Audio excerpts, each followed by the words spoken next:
पिछले हफ्ते अधूरे ख्वाब की टीम उदयपुर सिटी और पिछोला झील के करीब बसी मुस्लिम आबादी के बीच गई थी और वहां के हालात आप तक पहुंचाने की कोशिश की थी।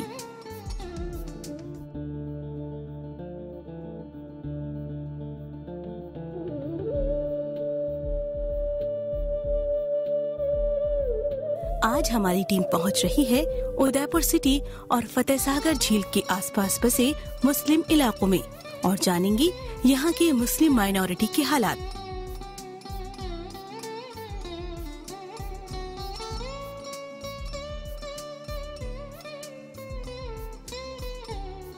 यूं तो उदयपुर अपनी खूबसूरती को लेकर दुनिया भर में अपनी एक अलग पहचान रखता है, उसी तरह यहाँ के बाशिंदे अपनी कितनी पहचान बना पाए हैं, आइए देखते हैं। ऐसे तो उदयपुर के फतेहसागर झील से लगे मल्ला तलाई, मस्तान बाबा जैसे कई मोहल्ले हैं, जहाँ मुसलमानों की बड़ी आबादी बसती है, जहाँ कई मोहल्लों के हालात ठीक है, तो वहीं कुछ मोहल्लों में आज भी सभी बुनियादी जरूरियात की बहुत कमी साफ तौर पर देखी जा सकती है।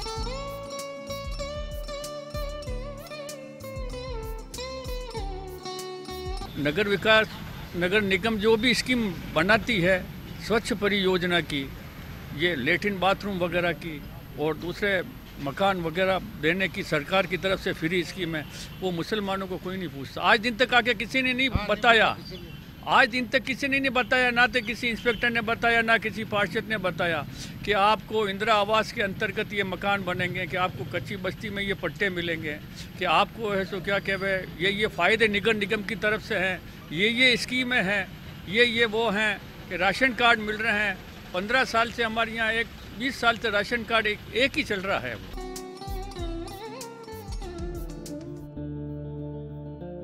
जहाँ एक और झील किनारे बड़ी बड़ी हवेलियाँ, खूबसूरत होटल्स शहर की खूबसूरती में चार चांद लगा रहे हैं, वहीं दूसरी ओर यहाँ के बाशिंदे पीने के पानी को भी तरस रहे हैं।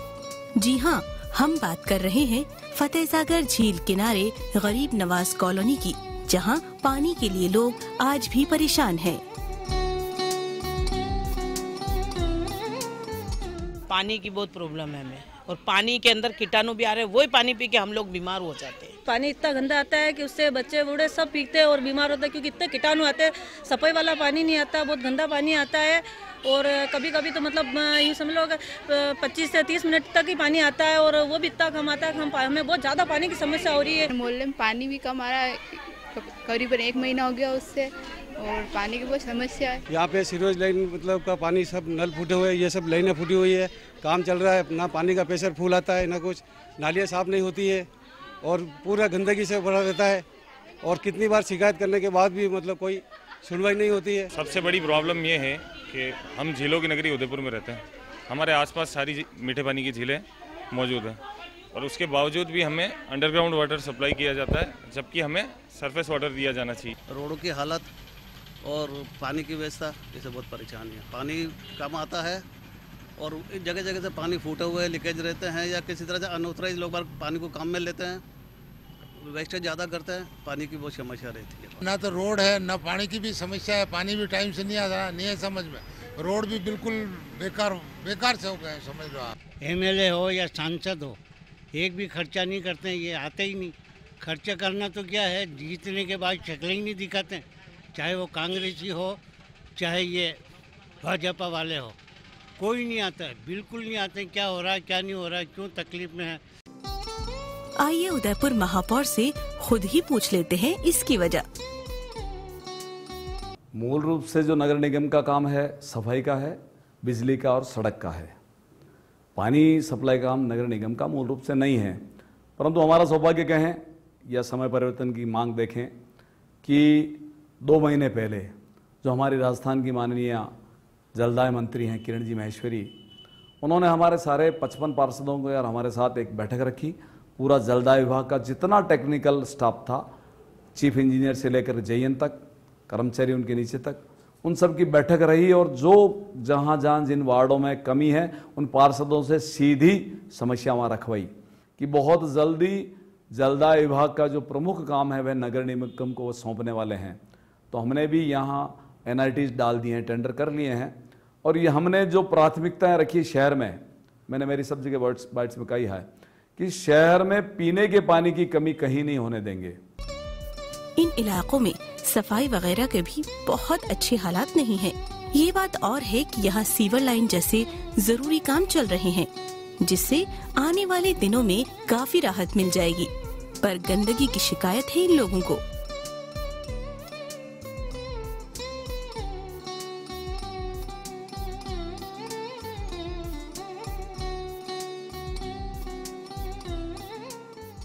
BPL पे हमारा लोन भी नहीं हो रहा है, अभी कहीं पे भी कुछ भी नहीं हो रहा। हमारा कुछ धंधा पानी करें, गरीब इंसान है। और हमारा देखो ये नाली का भी कराओ, कुछ भी नाली की बहुत परेशानी हो रही है, हमारे बच्चे बीमार हो रहे हैं। एक तो राज्य सरकार के द्वारा जो भर्ती हमारे को निर्देशित की थी, उसमें लगभग 712-13 जो भर्ती हैं वो बाकी है। उसमें हमने वहाँ प्रपोजल भेज रखा है जयपुर कि इनकी एक बार स्वीकृति मिल जाए तो हम इनकी भर्ती कर लें। परंतु अभी मैंने तुरंत आने के बाद कहा है उनको कि अभी शहर में कोई बीट यानी कोई क्षेत्र ऐसा 250-300 मीटर का नहीं बचना चाहिए जहां पर कि अपना कर्मचारी स्थायी या ठेके वाला नहीं है। और इसके लिए हमने नया ठेका किया, जहां जहां पहले कर्मचारी नहीं है उनके लगते ये दूसरा सरकारी प्रक्रिया होती है, पहले टेंडर करने पड़ते होते हैं। टेंडर करने के बाद अगर मिनिमम लोग नहीं आते हैं तो फिर से टेंडर की प्रक्रिया हो जाती है। तो ये प्रक्रिया चल रही है और मेरे को लगता है कि महीने भर में हम इस पर काबू पा लेंगे। इन इलाकों में आम से लेकर खास सभी तरह की कॉलोनियां बनी हैं और सभी कॉलोनियों में नगर निगम की तरफ से पार्क भी बनाए गए हैं। पर इन पार्कों की हालात बद से बदतर होती जा रही है। एक और जहां बच्चों के खेलने के लिए कोई जगह नहीं है, वहीं इन पार्कों में जानवरों की चहलकदमी से आसपास के लोग बेहद परेशान हैं। जानवर और यही घूमते हैं, इंसानों के लिए तो कोई फैसिलिटी है नहीं यहाँ पर। और इससे एक पार्क से ही सौदेला व्यवहार किया जाता है, अदरवाइज दूसरे कहीं भी मोहल्ले में जाएं कुछ नहीं, सब तरफ मेंटेन है हर चीज़। और यहाँ पर कोई कंप्लेंट भी करते हैं नगर निगम में तो कोई सुनवाई नहीं होती है। सबसे बड़ी प्रॉब्लम पार्क की है। पार्क हमारा बहुत गंदी पड़ा है, इसके अंदर ना तो कोई ध्यान देता है इसके ऊपर, खाली आते और चले जाते हैं। 5-10 दिन में 2-3 स्वीपर आते हैं, ये सभी कर्मचारी आते हैं, वो साफ कर चले जाते हैं। उसके बाद पर कोई नज़र नहीं पड़ती, फिर 10-15 दिन बाद आते हैं, फिर सभी कर चले जाते हैं। ना तो इसको कोई ध्यान दे रहा है पार्क के ऊपर, ना कोई रोड के ऊपर ध्यान दे रहा है, ना कोई नाले पर ध्यान दे रहा है। यहाँ पे एक तो बहुत ही ज़्यादा गंदगी है, एक यहाँ पे बहुत सारे जानवरों का पार्क है। ऐसा लगता है कि यहाँ पर कोई आ ही नहीं सकता, मतलब इतना पोल्यूशन वगैरह। और बाहर के रात को एक तो गधे बहुत परेशान करते हैं, कुत्ते बहुत परेशान करते हैं, और ऊपर से कोई भी यहाँ पर आ जाता है, बिल्कुल कोई सिक्योरिटी नाम की चीज़ नहीं है। बाहर के लड़के वगैरह आते हैं और ड्रग्स वगैरह लेते हैं, तो ये बिल्कुल अच्छा नहीं है। यहाँ पे वो बाउंड्रीज पे सारे कांच लग जाए, पूरा वेल मेंटेन्ड हो जाए, सारे झूले और सब ठीक हो जाए, और जानवरों का आना बिल्कुल बंद हो जाए। एक वॉचमैन रखवा दे। उधर मास्टर कॉलेज में एक पार्क है, बहुत वेल मेंटेन है हमारा, उसको देखते तो बहुत ऐसा लगता है कि हमारा भी ऐसे ही होना चाहिए। 2 तरह की व्यवस्थाएं यहाँ पर लागू है। कुछ क्षेत्र जो शहर के अंदर का है और जो पुराना है वह नगर निगम के क्षेत्र में है, और बाहर जितना क्षेत्र डेवलप हुआ है वह सारा UIT के क्षेत्र में है। तो यह भी 2 एजेंसियाँ एक साथ काम करती है, तो ये भी एक दुविधा की स्थिति है। लगभग नगर निगम के हमारे सारे के सारे पार्क बहुत अच्छी स्थिति में हैं, और इनको डेवलप करने के लिए हमने अभी नई योजना बनाई है। जितने बैंक्स में हमारे अकाउंट हैं उन सबको हमने पत्र लिखा है, उन सारे बैंक ने एक एक पार्क गोद लिया है, और गोद लेने के बाद उनकी बहुत बढ़िया व्यवस्था है। दूसरा, जो छोटे पार्क हैं और कॉलोनीज में हैं, वहाँ जो विकास समितियाँ हैं उनको हम 2,500-3 हज़ार रुपया महीने का देते हैं। वो उनको एक तरह से डेवलप करने की या मॉनिटरिंग का काम करते हैं। तो शहर में पार्क की दुर्दशा लगभग नगर निगम क्षेत्र में तो कहीं नहीं है।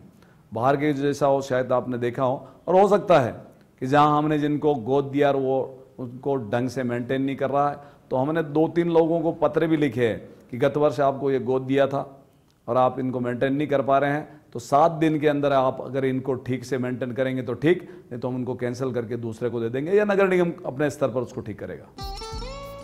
ऐसा नहीं है कि सिर्फ पार्कों में ही जानवर सीमित हों, बल्कि पूरे इलाकों में जानवरों से लोग परेशान हैं। आए दिन कई दुर्घटनाएं भी होती रही हैं। में सब जगह चक्कर लगाइए, रात में भी चक्कर लगाइए।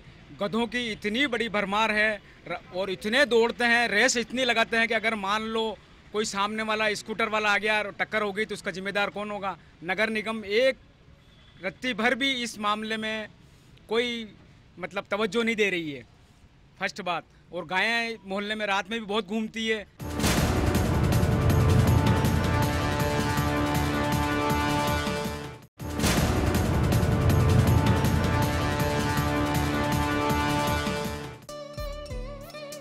उदयपुर में वक्फ के हालात भी कुछ ठीक नहीं है। मदरसा बोर्ड के लिए समाज के पास जमीन की कमी है, वहीं वक्फ संपत्तियों पर नाजायज कब्जे हो रहे हैं, जिनका पुरसाने हाल कोई नहीं।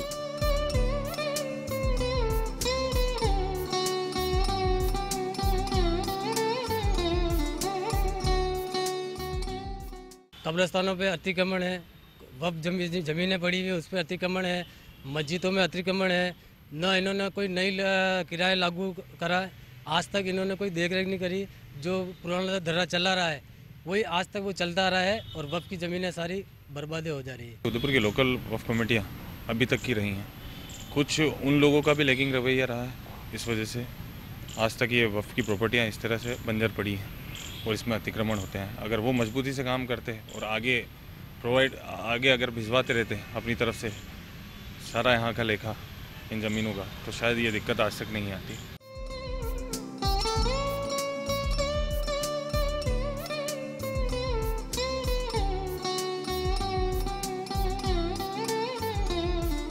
आइए अब यहाँ के तालीमी हालात भी देखते चले। उदयपुर में तालीम को लेकर कुछ ज्यादा ही तवज्जो दी जा रही है। ज्यादातर लोग अपने बच्चों को अच्छे स्कूल्स और कॉलेजेस में पढ़ाना चाहते हैं ताकि वो अपना एक रास्ता खुद चुन सके। यही वजह है कि यहाँ मदरसों में आने वाले बच्चे स्कूलों में भी हाजिरी लगा रहे हैं। यहाँ समाज की तरफ से भी कई इदारे चलाए जा रहे हैं ताकि उन बच्चों को भी अच्छी तालीम मिल सके जो गुर्बत में अपनी जिंदगी गुजर बसर कर रहे हैं।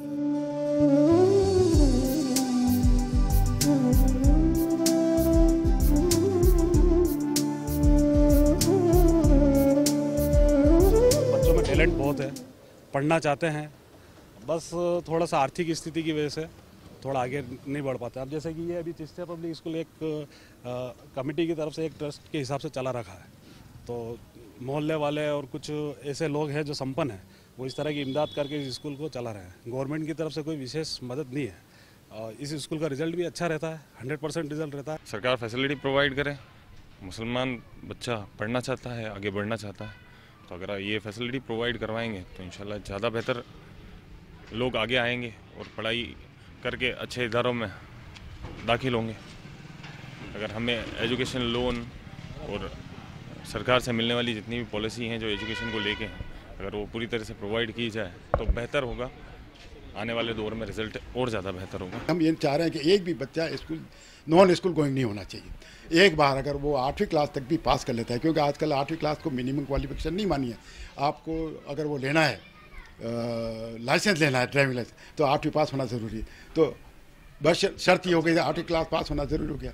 इस तरह से यहाँ इस एरिया के उदयपुर ज़िले के कई कस्बे ऐसे हैं जहाँ मुस्लिमों की बहुत अच्छी आबादी है, मुस्लिमों की बहुत अच्छी तादाद है, और मदरसों के मार्फत जो कोशिश की जा रही है वो भी एक बहुत अच्छी है। लेकिन मदरसों की देखभाल और मदरसों को आगे मदद करने की बहुत सख्त ज़रूरत है। ये अच्छी तालीम और अच्छी सोच का ही नतीजा है कि यहाँ से कई बच्चों ने कंपटीशन पास कर RAS और डॉक्टर बनने के अपने ख्वाब पूरे किए हैं।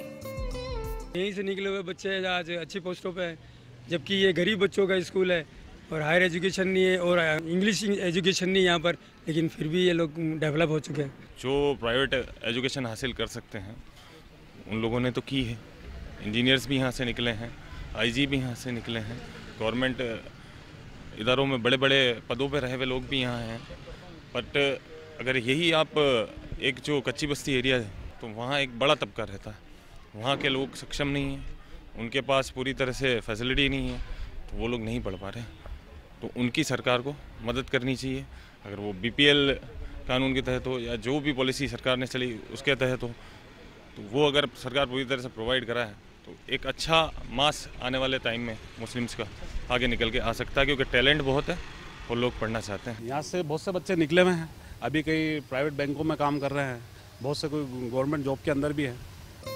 एजुकेशन में इजाफे के बावजूद यहाँ का मुस्लिम तबका आज भी सरकारी नौकरियों से दूर होता जा रहा है। एक वक्त था जब यहाँ हर एक घर से एक बंदा सरकारी नौकरियों में हुआ करता था, पर आज हालात ये हैं कि सालों में कोई बच्चा सरकारी नौकरी में आ पाता है। जो एम्प्लॉय थे वो तो निकलते जा रहे हैं, मुस्लिम्स में से नए अपॉइंटमेंट हो ही नहीं पा रहे हैं। अगर कोई अच्छा पढ़ा लिखा है और कंपटीशन फाइट करके अगर हो जाता है तो वो उसकी, बाकी गवर्नमेंट की तरफ से तो कोई ऐसा कुछ नहीं है। एजुकेशन के अंदर तो हम बहुत ज़्यादा इंक्रीज भी कर रहे हैं, ऐसी बात नहीं। यहाँ से उदयपुर से 2 अभी IAS अधिकारी भी बने, लेकिन आगे जाकर के क्या होता है कि हमारे जो बच्चे पढ़ते हैं एजुकेशन टॉप आते हैं, लेकिन जहाँ तक नाम का सवाल आता है तो आज के समय में क्या होता है कि लाइन फेर दी जाती है।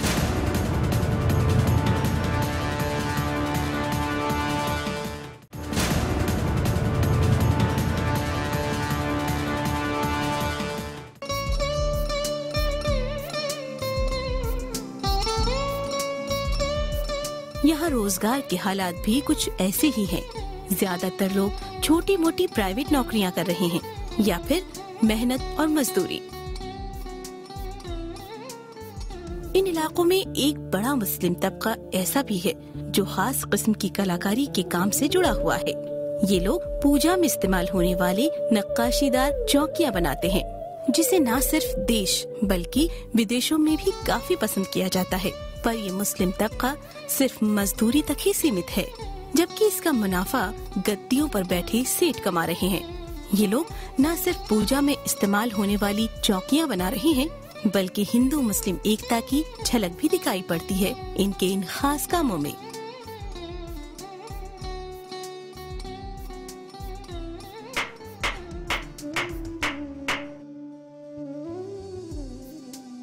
₹30 ₹35 एक चौकी पे हमको मिलते हैं। ये माल ही यही बनता है ये, और एक्सपोर्ट होता है ये माल। हमारे से ज़्यादा ये शोरूम वाले कमाते हैं। माल मटेरियल बहुत महंगा है ना। ये चद्दर है, ये ₹400 किलो आती है। एक चद्दर है ये ब्रास की, ये ₹650 किलो आती। पैसा चाहिए, अब सरकार कोई लोन दे हम लोगों को तो हम कहीं आगे बढ़े, अपना माल बना के अपना कहीं बाहर सप्लाई करे, 2 पैसा ज़्यादा मिले हमको। पूजा के लिए काम में आता है। ये जैन लोग आते हैं, इसमें थाली रख के खाना भी खाते हैं। ठीक है, चिराग के अंदर काम में आता है। और थाली आती पूजा थाली, वो भी चलती है हमारे। बाजोट चलते हैं, मंदिर चलते हैं, सब काम चलता है इसके अंदर। 11 महीने के अंदर 1 महीना साला खराब आता है, मार्च महीना। 11 महीने परमानेंट ऑर्डर मिलता है हमें। शादी ब्याह का ज़्यादा काम है इसके अंदर। अब हम तो मजदूर इंसान है, हम बना के दे देते हैं। वो शोरूम वाला तो शोरूम की रेट लेगा, हमारे पास तो 100 में खरीदा है, वो 140 लेगा वहाँ से। हम तो हकदार ₹10 के, वो 40 का हकदार है। चलिए आपको एक खास कंप्यूटर कोचिंग ले चलते हैं, जहां बच्चे बच्चियों की बजाय बुजुर्गों को सिखाए जा रहे हैं कंप्यूटर इंटरनेट के गुण। तनवीर नाम के शख्स द्वारा चलाई जा रही इस कोचिंग में क्या खास है और क्यों चलाई जा रही है ये कोचिंग, और इससे समाज में कितना फर्क पड़ा है, आइए खुद ही जान लेते हैं इनसे। मैं सरकारी 33 साल की नौकरी करने के बाद ये महसूस किया कि मैंने ज़िंदगी में टाइप अगर नहीं सीखा तो वो बहुत बड़ी मुझे दिक्कत होती कहीं काम होमवर्क करने में या कोई राइटिंग वर्क करने में। अब मुझे यहाँ पर इंस्टीट्यूशन में कंप्यूटर चलाकर उसमें कुछ अपनी चीज़ सर्च करना या उसमें, तो मुझे बहुत अच्छा लगा। और ये चूँकि टेक्निकल जो काम है उसमें हालांकि ये समझते हैं भाई सीखने की कोई उम्र नहीं होती कि गूगल वगैरह खोलना, कंप्यूटर जो हमें ABCD नहीं जानते थे, गूगल खोलना सीखा हम लोगों। ये कंप्यूटर स्टार्ट करना सीखा जो हमें आता भी नहीं था, हम जानते नहीं थे। उसके बाद में फिर इन लोगों ने गूगल वगैरह खोलना सिखाया, इंटरनेट पे ले जाना सिखाया हम लोगों को। और आप इंक्वायरी के हिसाब जैसे ट्रेन की इंक्वायरी करें या आप किसी भी चीज़ को मतलब इस पर गूगल पे जाकर के आप सर्च करके देख सकते हैं, तो हमें तो बहुत ही अच्छा लग रहा है। आज के जो बुजुर्ग हैं वो नई तकनीक के साथ भी अपना तालमेल बिठाएं। इसके लिए हम सेंचुरी कंप्यूसॉफ्ट ने जो है वो 50+ अभियान चलाया है जो निःशुल्क है इनके लिए। इसमें हम उनको मतलब पूरा ऑफिस का वर्क कैसे किया जाता है या फिर मोबाइल कैसे चलाया जाता है, इसकी भी हम इनको ट्रेनिंग दे रहे हैं। बच्चों को पढ़ाना काफ़ी इजी होता है। इनको पढ़ाने में हमें थोड़ी सी मुश्किल आई, लेकिन इनको पढ़ाने में हमें मज़ा भी आ रहा है कि हम इनको पढ़ाएं। हम यही चाहते हैं कि इन्होंने बुज़ुर्गों ने हमें काफ़ी मतलब कुछ दिया है, ये शुरू से हमें देते ही आए हैं, तो हमें ऐसा लगा कि हमें भी इनके लिए कुछ करना चाहिए। हमने कुछ मुहिम यहाँ पे चला रखी है जिसमें जो बच्चे पढ़ने लिखने में होशियार हैं या उनको हम तवज्जो देना चाहते हैं कि ताकि लोग बाग उस पर और रुझान उनका उस पर बने, उसके लिए हमने कुछ स्कीम्स भी यहाँ हमने लॉन्च की हुई है। और जो हमारे बुज़ुर्ग हैं जो 50+ हैं उनके लिए भी हमने यहाँ पर जो है एक मुहिम चला रखी है, जिसमें जो बुज़ुर्ग लोग 50+ हैं, जैसा कि देखा जाता है कि एक नई जनरेशन में और एक 50+ एज होती है उसके अंदर एक कम्युनिकेशन गैप आ जाता है। वो इसलिए आता है कि नई जनरेशन नई तकनीक को फटाफट सीख लेती है, उसको अडॉप्ट कर लेती है। जो बुज़ुर्ग होते हैं वो उनको उसको समझने में टाइम लगता है या उससे वो झिझकते हैं कि नहीं मैं किस तरह से जो है अपने बच्चों के सामने इस चीज़ को बताऊंगा कि मेरे को ये नहीं आता है। तो यही वजह होती है कि दोनों के बीच में एक कम्युनिकेशन गैप बन जाता है। हमने जो मुहिम चलाई है उस मुहिम का हमारा मेन मोटो यही है कि वो जो गैप है वो कम से कम हो जाए और आपस में वो इंटरेक्ट कर सकें।